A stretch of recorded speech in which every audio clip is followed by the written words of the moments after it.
Morning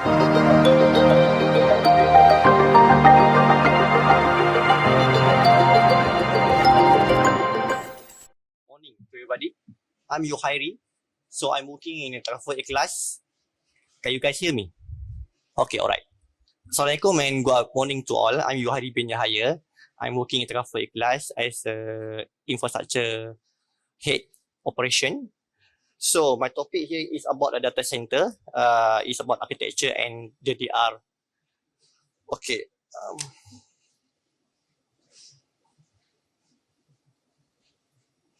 Okay, the first slide is a bit boring actually. So it's a talk about RMIT.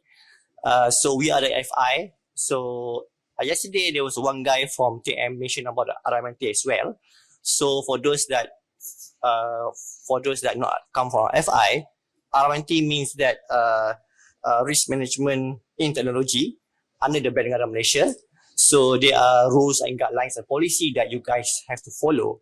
I mean, not you guys, it's a FI, banking, insurance company and so on have to follow. So in terms of the data center, I put some key point here, which is, there's 100 pages here at RMIT, but I'm not going to read it all for you. I put some key point here for you guys to take note on that. Okay,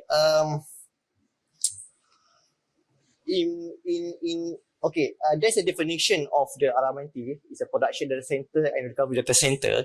It means that if a production is a PR and recovery data center is a DR, when a production is down, so the DR need to able to take over, all right, and ensure the RT application operation upon a failure of a PR can be worked as expected. Okay. In terms of a data center resilience, so in the item section 10.21, the FI must specify the resilience and availability objective of its DC, which are aligned to its business needs. The infrastructure must be designed to be resilient, secure potential data, failure and or disruption must not significantly degrade the delivery of financial services and the operation. One more key point that you inside the RMIT is mentioned about 10.24, which is SPOF. Sorry for interrupting, but the volume of the mic is a little bit low. If you would like to switch over to the hand mic, it will be great so that the audience would be able to hear you a lot clearer. Sorry for interrupting. Yes, thank you. Thank you. Okay. So you guys didn't hear me past 3 minutes, huh? So I recap again. RMIT is a risk management technology. It's under Bank Negara, so the FI has to follow it, right? Okay. One more key point is mentioned in 10.24, which is SPOF, no single point of failure. So FI must to ensure that there is no single point of failure in the design of the connectivity of the critical components of the DC, including the hardware components, electrical, thermal management, DC, and all the aircon services and so on. And there's one more item, which is 10.25 section, is about the DCRA, Data Center Resilience and Risk Assessment. So it mentioned that the FI need to appoint a technical external provider which can perform the DCRA, and this need to be conducted within 3 years. Of course, we have done that in my organization. Okay, in terms of the DC operation, it's talk about how the DC operation be managed. Of course, in item 10.25, it's mentioned that FI must establish the real-time monitoring mechanism to track capacity utilization, performance, process, and services. And this have to ensure that they have a mechanism who can send alerts and also alerts to the admin, system admin. This is not about us. If you guys have a CM monitoring system, Nagios, or even SOC, nowadays, even you guys in the small FI might be is a problem to guys build like SOC. You can engage with the third party to have a SOC, which is they are monitoring the 24/7 your application and your system, even the URL. So in the event that 10 AM the URL is down, so there will be a SOC will contact you, will phone you, mention that there's a system down at 10 AM or 10 PM in the morning. Okay, in terms of the cloud services, it spelled out that in item 10.51 section that BIM need to, you guys, if you are FI, you need to construct or get notify if you have a system that to go to the cloud, especially in the critical system. Okay. And access control is mentioned that 10.55, what are the access rights need to have. So of course you can't give all the access, full access right? There must be some previous access that be required for each application, each rules. Patch and in-life or system management. This is talk about EOL. So if the system cannot be EOL. If you're running on 2008 now, so it's about time for you to decom that one. And by experience also, I foresee that in my other friends company, FI also, they also have EOL system. So there are a lot of mechanisms that you guys can prevent. Example that I'm aware of, you can purchase deep security trend macro, then you can put it there. So deep security trend macro is like advanced server security, physical, virtual, and cloud servers. Is protect enterprise and data to breach. So I mean, I'm not selling deep security, but there's one of the mechanism that if your system running on EOL. So let's go to next page. Okay, this slide talk about data center secure design. So I believe just now also this Mr. from NDEC, Maytan also spelled out a few things about that. So there are three components important, which is site selection, redundancy, and also availability. So for location, we need to perform initial environmental and geographical assessment. DC location must be careful selected to mitigate environmental risks such as flood, extreme weather, or natural disaster. I believe when we got flood in Shah Alam last time, right? There's a one DC also in Shah Alam in ICT. You guys know about it, but it was not be affected. If I believe a lot of you guys also got some components or IT components, infrastructure, servers located in the DC, but this is something that you guys need to consider as well. The production PR and DR should be different location, might be region, country, or LOS which got connectivity each other. Okay. Redundancy. DCs are designed to anticipate and manage failure, which maintaining service levels. In case of failure, automated process move traffic from A to B, from affected area to the DR. And you can have a core system application N+1 standard. In the event of DC's failure, there must be some sufficient capacity to enable traffic enable traffic to be load balancer for the remaining site. Last 2-3 weeks ago, I can remember, I went this Red Hat event in Alof. So there's one guy, orang putih, he do project, one vendor in Bank Islam here, they do Ansible for the DR project. So within a few minutes, with that Ansible automation, the DR can move from PR to DR. Okay, the availability, talking about the exact availability zones, of course, critical system components are backup in multiple across isolated nodes as AZ. Each of the AZ is operate independently with high reliability and connected to enable you to easy architect application and automated failover between AZ without any interruption. And with AZ and data application is a sync real time is the key also to achieve RTO and also the RTO and MDD. Okay, disaster recovery architect, what and why? You guys know is a duplicate from PR to DR.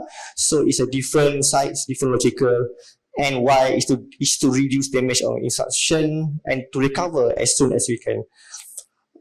Okay.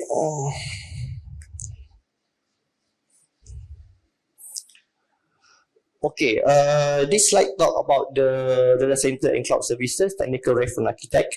So purpose is and the scope is to guide company in to coordinate and deliver, whereas continue to adopt data center and cloud technology.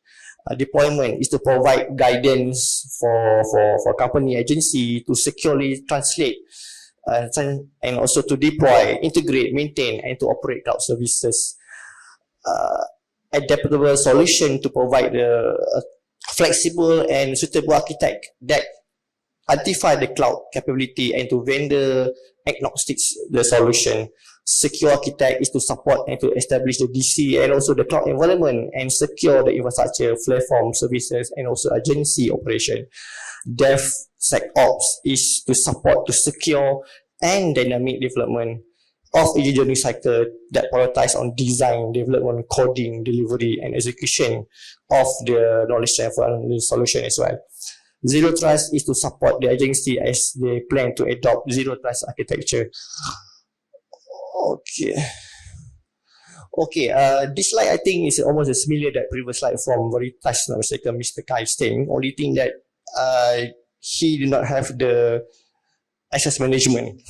So it means that what data I'm saying here is the right data lah, because it's the same like what he have also.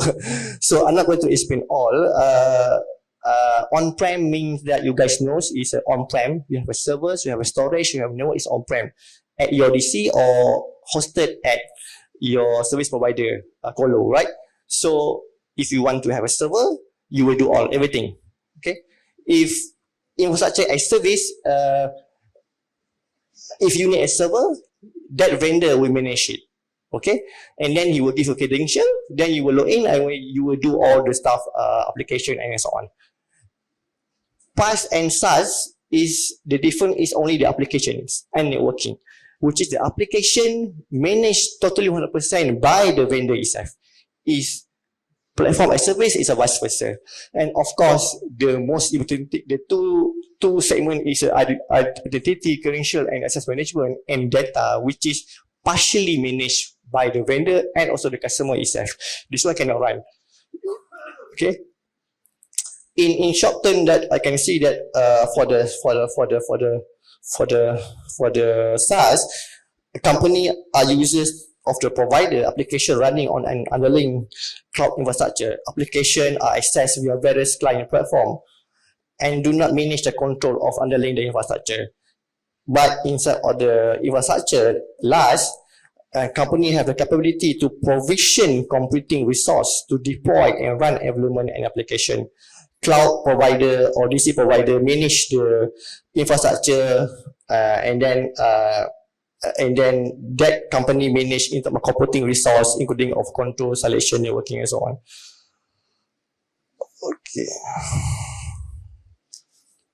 Okay, I have a few minutes to go. Okay, this is about some challenges. It's a common DC and cloud migration challenges. If you guys can see here, funding, CapEx, OpEx. So I'm not going to do a bit more of this. The onboarding is that if let's say that you move from DC-A to DC-B location, from Penang to JB, from Tokyo to Holland. Last time I was in Shell, we moved from DC-1 Shell to DC-2, and then in Houston, I can't remember, IC1, IC2. So this is onboarding. You have to have onboarding checklist, all those stuff, and support. This is also important when you move to different location. I'm not talking about technical. Sometimes also, if you want to go to DC, also there's something that you need to understand. Different DC have their own different security to go in. Some using finger chips, some using all your fingers, right? And then staff, policy, and change management. Change management is something that you guys know is where you need change. Of course, you need to be get approval and so on. And then it's something that you, for example, that you have done the way that this system admin done in his job, creating server or whatever. He be doing that the past 10 years. Then somehow he move to the new things, new software. It take a while to do it, and that's the issue that we are facing as well. Okay.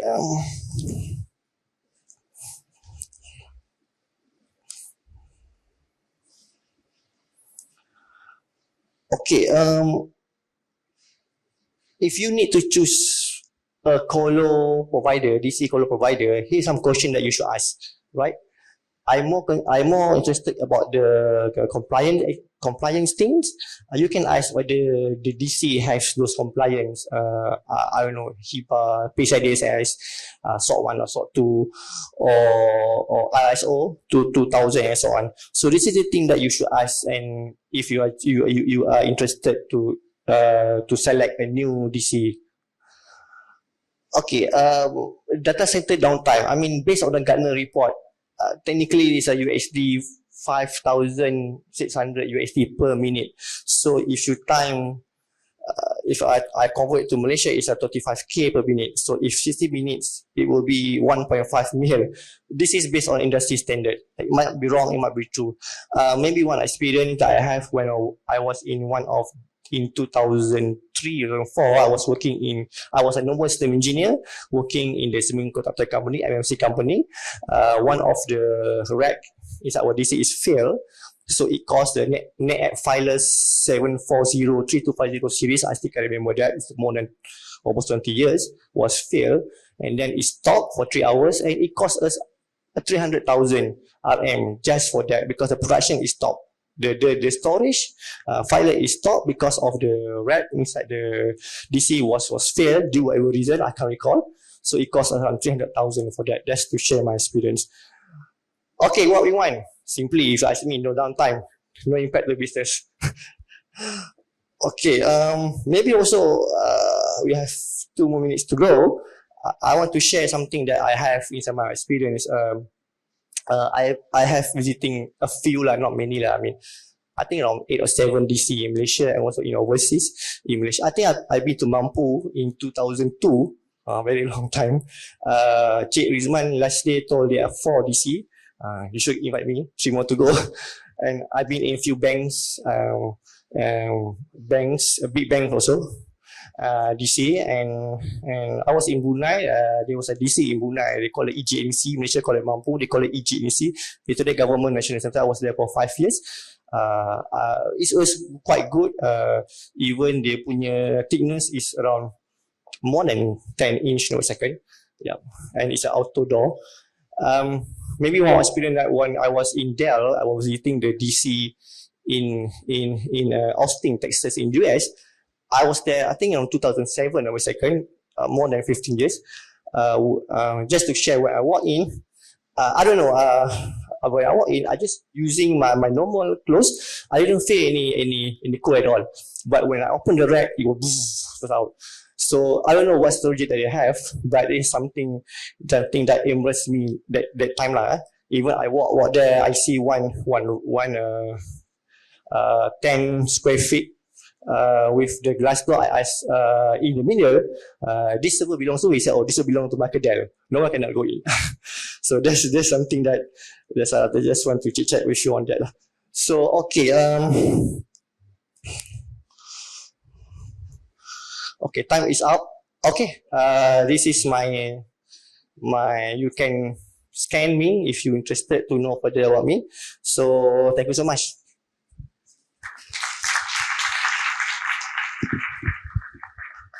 Alright, so once again, thank you very much, Mr. Yukhairi Yahaya, for the presentation earlier. We truly appreciate it. And thank you, Mr. Adia.